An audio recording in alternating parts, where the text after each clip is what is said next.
Hello and welcome to Border Crossing, essential information and opportunities for international businesses with Chip Hobecker. These podcasts are designed to help you get a better understanding of some of the most important current issues and problems that affect businesses. Chip will examine the key points, help you to see the advantages and disadvantages, and provide you with any help sheets and support that you need. And just so you know, Chip heads up both the consulting division and the turnaround and restructuring practice for the firm Rehmann in the US. He has served as a court-appointed receiver, a chief restructuring officer, and as a fiduciary in international, federal and state proceedings in the US. He's also a board member for the National Association of Federal Equity Receivers, where he heads up the International Committee, and he's a fellow of Insol International. If you want to get in touch with Chip, he can be contacted via the Rehmann's website or on LinkedIn. We hope you enjoy this podcast. In this podcast, we talk to Chuck Story about the problem of fraud and theft by employees. Chuck was previously in the FBI and is now Director of Operations for Corporate Investigative Services at Rehmann. Hello, it's nice to see you again. How are you doing? Likewise, I am doing very well. And how about yourself? Yeah, I'm great. But I'm really interested in this topic today and the idea of employee theft, because I haven't really come across a lot of it. So I really want to find out sort of, who is it? I want to know. Good for you. Count yourself fortunate. So how widespread is it? I mean, like, I know you say it's bad, so tell me about it. You know what? It's bad in the sense it's ever present. And that's the unfortunate part. But if you look across organizations, more than 75% of organizations experience some sort of employee theft or misuse of assets or diversion of assets, or just, quite frankly, simply stealing from an employer. It's unfortunate, but it's more common than I believe most companies or folks in business believe. Yeah, I had no idea it was that many people. So, I mean, if you think about those sorts of numbers, and you've probably got several thefts going on at the same time within a bigger business, would you? For sure. And, unfortunately, oftentimes the thefts that are occurring involve more than just one person. So there's witting individuals participating maybe with the person who initiated the process of deceit. And sometimes, unfortunately, there's unwittings that facilitate the process and may not know they're facilitating some sort of fraud or theft. Do you think they sometimes suspect it, but assume because they're their colleagues that couldn't be the case? So they're just quite trusting in that environment? Absolutely. Trust is so misused, unfortunately. We all want to think the best of others, generally speaking, and trust is part of that. And so there's a statement I use quite often: trust is not an internal control. So a lot of folks think, I vet my employees, I hire the right employees, I don't need to worry about controls or internal controls. But trust really is not a foundational internal control, unfortunately. Yeah, no, that's really interesting. So, people are doing this for quite a long time before they get caught. Do they get caught? How often does that happen? On the average, thefts will have been occurring for at least a year. Oh, seriously? Yeah, before it comes to light that someone may have been stealing or misusing assets or diverting assets. And I attribute that to, on the front end of a theft, the culprit may just start dipping their toe in the water. Can I get away with X amount? And then they become a little more comfortable that they're not going to get caught, and then dip a little deeper in the water, take a little more money. You misuse the assets a little further, whatever the case may be. And then as time goes on, it reaches a threshold where they can't hide it anymore. Or this is very common. It can't be hidden, particularly if we'll just say culprit, takes a leave of absence or is sick for a few days or is on vacation or whatever the case may be. And then someone comes in to cover for them or conduct normal business, and they see something is off. And so then the gig is up. A number of factors there. Yeah, or an email string that somebody sees. Oh, for sure. But I mean, this must surely be in small businesses. I mean, most big businesses now, they have huge controls in place and there's so much IT as well. Surely it must be just in small businesses. It's prevalent in small businesses, but just as prevalent, or I would say just as often occurring in larger companies. I mean, 80% of the embezzlements impact smaller organizations, right? Smaller being defined as 150 people or less. Okay. And nearly a third of those embezzlements will exceed $500,000, which can be devastating to a smaller company. Yeah, that's massive. And I mean, there's a number of factors. In your mid to small size companies, they often have not and do not have the capital to invest in, for instance, an integrated accounting financial system or ERP system where controls can be more easily managed. And so that oftentimes will lead to the existence of a lot of gaps in controls or a lack of separation of duties. In your larger companies, they may have an ERP system in place. However, they may not have established the proper controls that are available to be established within an ERP system. So there could be a variety of ways. And ultimately, you're dealing with human beings.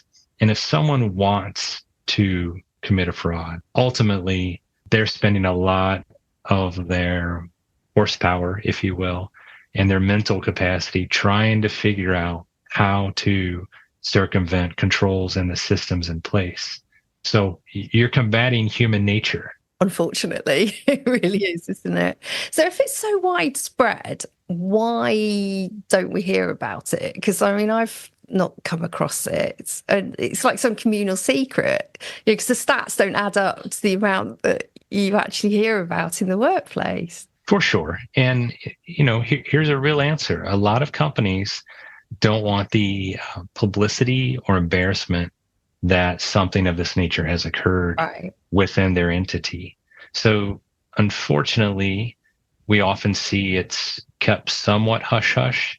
Maybe the individuals who have been identified as perpetrating the incidents or the fraud are terminated, are swept out the door, if you will, just simply because of the embarrassment that's perceived by the company or the partners or whoever the owners are. And, there could be also some self-serving aspects to that. Maybe the leadership who should have been overwatching these employees and culprits, maybe it would come out that they were not doing their job. Yeah, they don't want to risk getting fired or getting in trouble as well. So a lot of times it is swept. It seems in the culture, in the business culture right now, just like with cybersecurity, folks are becoming more and more aware of cybersecurity, obviously, and how important it is to a company. And so if you talk to most anyone involved in business, whether you're entry-level employee to an executive, they all are having to participate in regular cybersecurity training. And so it's top of mind. It's recent training. Everyone hears about it all the time, so they know it's a risk. My opinion and my hope is that there's going to be more and more training presented about fraud and weak controls and weaknesses in processes. And the point being, it sends a message to employees that, hey, it's on leadership's mind. Right. You got to have it on the radar, and you've got to have it on everyone's radar, just like cybersecurity. Yeah, because if people think you are checking up on it, then they're less likely to try. Exactly. Yeah. Putting in those kind of measures and doing that kind of education, is that something that you do? Is that something you've got involved in? Oh, we do actually. We do a fair amount of training and presentations surrounding fraud and fraud prevention. I make this analogy. We are very good at being the emergency room visit, if you will, when fraud is identified, and coming in to help assess the injuries, if you will.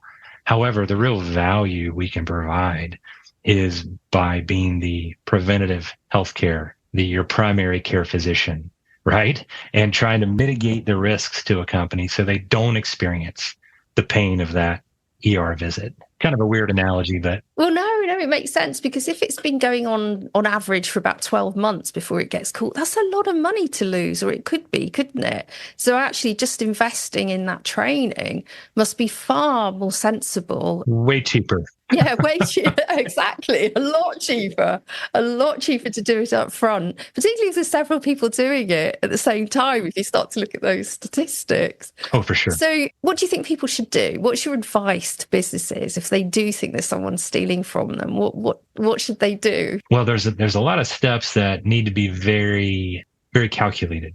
And those calculated steps have to do with possibly segregating the potential culprits' communications, maybe beginning to surreptitiously behind the scenes examine their system activity.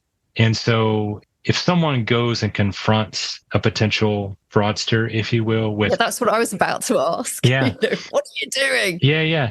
If you just go and confront someone without having a backstory or some degree of evidence, you're setting yourself up for failure. Right. A company or a potential business or potential victim, they really need to do some due diligence. They also have to understand it could be that Johnny has some sort of beef against Billy. And so there could just be a personal vendetta. Right. So you can't just jump to a conclusion based on a rumor or a statement, but you've got to take all those rumors and statements, process them, evaluate the potential veracity of those statements. And then if there's breadcrumbs, follow those breadcrumbs to see how much, if they can be substantiated. Right. And then once they're fairly sure that it is going on, or they think that they've got enough to be worried about, what should they do then? I presume contact a professional like yourselves. Absolutely. We can help with that. No question. Sometimes, quite frankly, we partner with the company and facilitate the correct information going to law enforcement. A lot of times they think, oh my God, how do I report this? Or what can I provide to some form of law enforcement to potentially have this individual charged? And so we at times are brought in to assist in gathering the proper information, because much of my team has many, many years of law enforcement experience. We ultimately know what types of information ultimately will be used as potential evidence. And it's really a benefit to move those cases along. And also it must be quite hard for somebody when you know them to take that sort of action. There must be, I can imagine you'd feel quite guilty about saying this person's doing it. There must be quite a lot of emotion and relationship mixed up in there for the people involved, surely. So it's probably easier to have somebody externally to come in and make the decisions for you with a much more balanced mind, surely. For sure. A lot of times there's some emotions, whether it be anger, whether it be they can't believe this has happened. A variety of emotions are typically involved. No, that's really helpful, Chuck. So if people wanted to get in touch with you to talk about any of these issues or to get your help with a similar situation, if they just need to talk it through, where could they get in touch with you? Yeah. So the easiest way would be through my email, which is chuck.story@rehmann.com, or through our website, rehmann.com. And those are going to be the best manners to contact me. No, that's brilliant. Well, it's been great to see you, Chuck, and thanks so much for your help today. Thank you so much. Thank you for joining Chip for this podcast. If you want to get in touch with Chip or any of his guests, please contact him through the Rehmann website, www.rehmann.com, or on LinkedIn. All views expressed in this podcast are individual opinions and do not constitute professional advice. Thank you.